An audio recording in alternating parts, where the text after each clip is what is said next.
Hello, नमस्कार। मैं doctor Shivcharan करोट। आज मैं ये वीडियो स्टार्ट कर रहा हूँ जिसमें जो मेरा सब्जेक्ट है एनाटॉमी एंड फिजियोलॉजी। इस सब्जेक्ट को कौन कौन इसका लाभ उठा सकते हैं उसके बारे में आज मैं थोड़ी सी जानकारी दूंगा। इस सब्जेक्ट के बारे में बताऊंगा कि ये सब्जेक्ट क्या है और क्यों ज़रूरी है। तो मैं पिछले 20 साल से नर्सिंग कॉलेज में एनाटॉमी फिजियोलॉजी की टीचिंग कर रहा हूँ और इस सब्जेक्ट में मैं चाहता हूँ कि जो भी नर्सिंग के स्टूडेंट हैं, पैरामेडिकल के स्टूडेंट हैं, फार्मेसी के स्टूडेंट हैं, तो वो इस सब्जेक्ट का लाभ उठाएं। तो ये जो एनाटॉमी एंड फिजियोलॉजी जो सब्जेक्ट है ये मेडिकल साइंस में बहुत ही इम्पोर्टेंट सब्जेक्ट है। कोई भी कोर्स हो, चाहे नर्सिंग का बीएससी नर्सिंग हो, जीएनएम हो या फार्मेसी हो या फिर पैरामेडिकल में बहुत सारे कोर्सेज होते हैं, बीएमएलटी, डीएमएलटी, डीएक्सआरटी, है ना, ओटी टेक्नीशियन, ऑप्थेल्मिक टेक्नीशियन, जितने भी जो टेक्नीशियन के पैरामेडिकल कोर्सेज हैं सभी में ये सब्जेक्ट चलता है। जहाँ तक मेडिकल की बात है, मेडिकल में तो ये सब्जेक्ट जो है एनाटॉमी अलग होता है और फिजियोलॉजी अलग होता है, सेपरेट होते हैं और पढ़ने का तरीका भी थोड़ा सा डिफरेंट होता है। पर जो नर्सिंग के स्टूडेंट हैं, पैरामेडिकल के स्टूडेंट हैं, उनको जो है ये सब्जेक्ट कंबाइंड रूप में पढ़ाया जाता है, एनाटॉमी एंड फिजियोलॉजी। तो एनाटॉमी की अपन अगर बात करें तो अगर हिंदी में इनकी सब्जेक्ट की बात करें अपन तो एनाटॉमी का मतलब होता है शरीर रचना, है ना। शरीर की रचना कैसे हुई है, शरीर की स्ट्रक्चर यानी कि संरचना का इसमें अपन अध्ययन करते हैं। और फिजियोलॉजी की जो बात है, फिजियोलॉजी को हिंदी में जहाँ तक अपन इसकी बात करें तो इसको कहते हैं शरीर क्रिया विज्ञान, इसको कहेंगे शरीर रचना विज्ञान और इसको कहेंगे शरीर क्रिया विज्ञान। अगर डेफिनेशन की बात करें तो ज़्यादातर एक लाइन की डेफिनेशन होती है ना। जो बीएससी नर्सिंग कर रहे हैं या जीएनएम कर रहे हैं वो आसानी से उसको याद रख सकते हैं, समझ सकते हैं। एनाटॉमी का मतलब होता है, एनाटॉमी की जो डेफिनेशन है उसको एक लाइन में बता सकते हैं। Anatomy is the branch of medical science in which deals with the study of structure of the body. यानी कि जो शरीर रचना विज्ञान है वो चिकित्सा विज्ञान की एक शाखा है जिसमें हम शरीर की संरचनाओं का अध्ययन करते हैं। सेम ऐसे ही अपन फिजियोलॉजी की यहाँ पर डेफिनेशन एक लाइन में बता सकते हैं। Physiology is also branch of medical science in which deals with the study of the function of the body, है ना। तो बॉडी के इसमें फंक्शन की बात करेंगे। फंक्शन मतलब बॉडी क्रिया कैसे कर रही है, यानी कि शरीर के जो अंग हैं, शरीर के जो सिस्टम है वो काम कैसे करते हैं, है ना। तो शरीर क्रिया विज्ञान भी चिकित्सा विज्ञान की वह शाखा है जिसमें शरीर की क्रियाओं का अध्ययन किया जाता है। तो ये तो दोस्तों जो है डेफिनेशन की बात है सब्जेक्ट की। और ये सब्जेक्ट जो है बहुत ही इम्पोर्टेंट सब्जेक्ट है।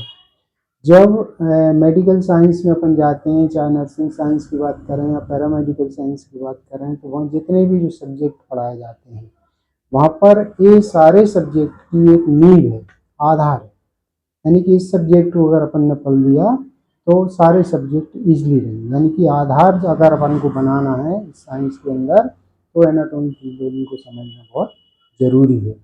क्योंकि जितने भी आप सब्जेक्ट पढ़ेंगे आगे, चाहे मेडिकल सर्जिकल पढ़ें, चाहे आप कम्युनिटी पढ़ें या चाहे आप जो है फार्मेसी पढ़ें या जो आपका बायोकेमिस्ट्री पढ़ें, न्यूट्रिशन पढ़ें, कोई भी सब्जेक्ट हो, तो एनाटॉमी फिजियोलॉजी अगर आपने अच्छे से समझ लिया, आपका बेस पक्का हो गया, तो आपके सारे सब्जेक्ट जो इजी लगते हैं। तो मैं आज से ये क्लास शुरू कर रहा हूँ। इसमें आज अपन पहली क्लास है मेरी, पहला लेक्चर है। इसमें अपन सब्जेक्ट से ही यहाँ पर चर्चा करने वाले हैं कि ये सब्जेक्ट क्या है और ये क्यों इम्पोर्टेंट है। इसकी कुछ अपन टर्मिनोलॉजी की भी यहाँ पर बात कर लेते हैं, जैसे डेफिनेशन की बात अपन ने की, है ना। तो एनाटॉमी में सबसे पहले जो है बहुत सारी यहाँ पर टर्मिनोलॉजी भी यूज होती है। टर्मिनोलॉजी का मतलब है कि आप एनाटॉमी का आप अध्ययन कैसे करेंगे, है ना। तो उसके लिए शरीर की बहुत सारी पोजीशंस होती हैं, वो आपको पोजीशंस पता होनी चाहिए। शरीर को जो अलग अलग कट लगाने के प्लान्स होते हैं वो प्लान्स आपको पता होने चाहिए।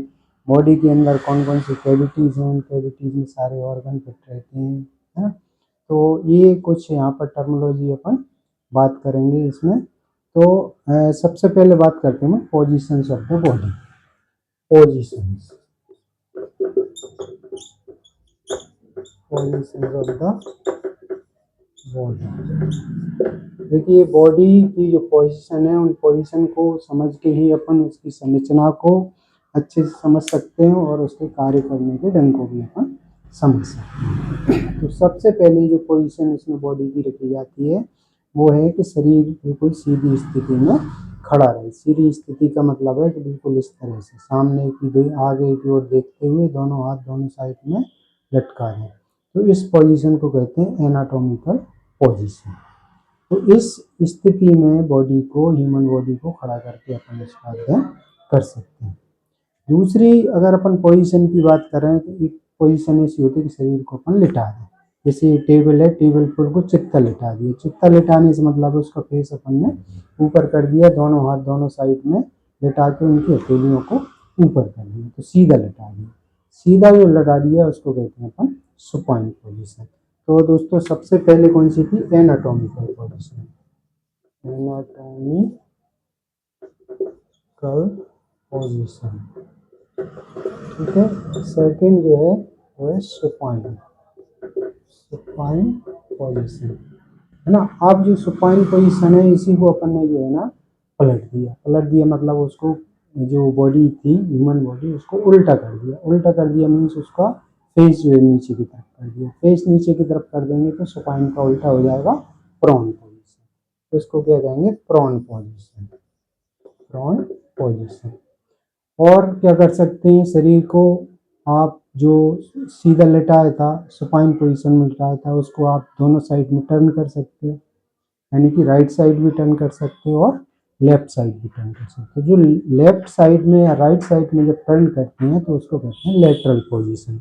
तो अगली जो पोजीशन कहलाती है वो है लेटरल पोजीशन। Lateral position.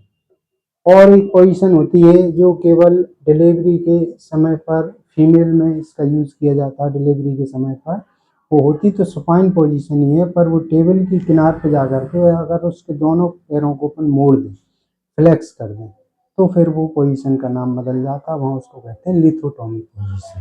कहेंगे लिथोटॉमी पोजीशन।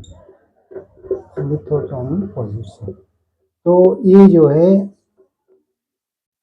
5 पोजीशन जो है ये एनाटॉमी के अध्ययन के लिए याद रखना चाहिए। इन पोजीशन में ही रख करके बॉडी की स्टडी को किया जा सकता है। इसके अलावा यहाँ टर्मिनोलॉजी की अगर अपन बात करें तो और भी यहाँ पर टर्मिनोलॉजी बहुत सारी यूज होती है। जैसे बात करें अपन कैविटीज़ की, तो बॉडी में कौन कौन सी कैविटीज़ है? तो वो कैविटी का मतलब होता है बॉडी के अंदर जो गुहाएं हैं वो कौन कौन सी हैं। तो गुहाएं ये टर्मिनोलॉजी में आता है। जैसे आपकी आँखें फिट हैं, नाक के अंदर गुहा है, मुंह के अंदर गुहा है ना, चेस्ट में है, पेट में है। तो जो सामने से जितनी भी कैविटीज़ बॉडी की दिख रही हैं, सारी कैविटीज़ को कहते हैं अपन एंटीरियर। एंटीरियर का मतलब होता है आगे की तरफ। ये टर्मिनोलॉजी है, अभी मैं इसकी भी बात करूँगा। तो एंटीरियर मतलब आगे की तरफ से किस किस कैविटी को देख सकते हैं, है ना। तो आंखों वाली को देख सकते हैं, आंखों वाली कैविटी को कहेंगे ऑर्बिट कैविटी। नाक की कैविटी को कहेंगे अपन नेजल कैविटी। मुंह वाली कैविटी को कहेंगे माउथ कैविटी। ये पूरी है चेस्ट कैविटी। चेस्ट कैविटी के अंदर लंग्स हैं और हार्ट है। हार्ट फिर एक स्पेशल अलग कैविटी में फिट रहता है जिसको कहते हैं मेडिस्टाइनम, और लंग्स जिस कैविटी में फिट होते हैं उसको प्लूरल कैविटी। बाकी का जो थॉरेक्स के नीचे वाला पूरा भाग है ये पूरा एब्डोमेन है, तो इसको कहेंगे आप एब्डोमेन कैविटी। इसके नीचे भी फिर एक छोटी कैविटी होती है, इसमें पेल्विक ऑर्गन रहते हैं, जेनाइटल ऑर्गन रहते हैं, यूरिनरी ब्लैडर रहता है, उसको कहते हैं अपन पेल्विक कैविटी। तो ये सारी जो कैविटी हैं वो आगे से दिखाई देती हैं, इसलिए इनको कहते हैं अपन एंटीरियर कैविटी। अब पीछे से कौन सी कैविटी देखेंगे? एक तो जो ब्रेन की है, ब्रेन किस में रहता है? क्रेनियल कैविटी में। तो ये क्रेनियल कैविटी को पीछे से पूरी तरह से देख सकते हैं। और फिर ये स्पाइनल जो कैविटी है वर्टिब्रल कॉलम के अंदर, उसमें स्पाइनल कॉर्ड रहती है, वो दोनों पीछे से देख सकते हैं, तो उनको कहेंगे अपन पोस्टीरियर कैविटी।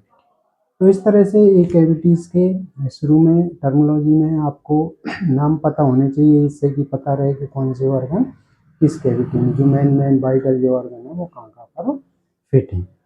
अब देखिए बॉडी की जो है सरफेसेस होती है, जो बहुत जरूरी होती है। बॉडी की सरफेसेस कौन कौन सी, उनको अपन बात करेंगे।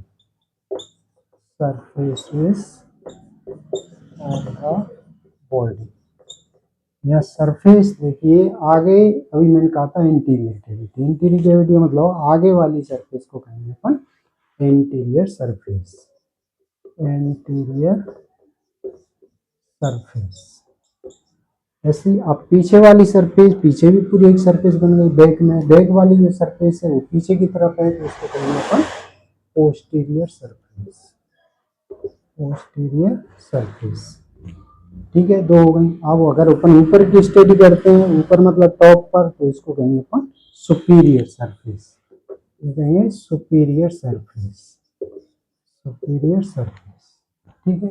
नीचे की अगर स्टडी करें, अपन पैरों की तरफ की बात करें, तो उसको कहेंगे इंफीरियर सरफेस। Inferior surface.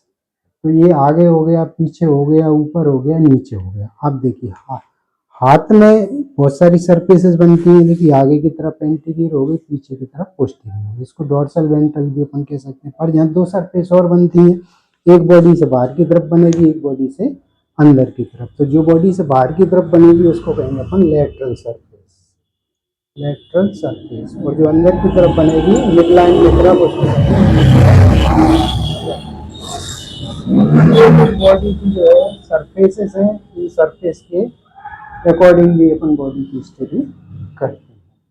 तो ये यहाँ पर बहुत सारी टर्मिनोलॉजी अपन यूज कर सकते हैं। इसके अलावा बॉडी में कुछ प्लान्स होते हैं, कुछ सेक्शन बॉडी के काटे जाते हैं। वो किस किस लेवल से अपन बॉडी के सेक्शन को काट सकते हैं, वो एक मैं डायग्राम के द्वारा आपको यहाँ पर बता सकता हूँ। देखिए इसमें एक रफ डायग्राम अपन बनाते हैं ये बॉडी का।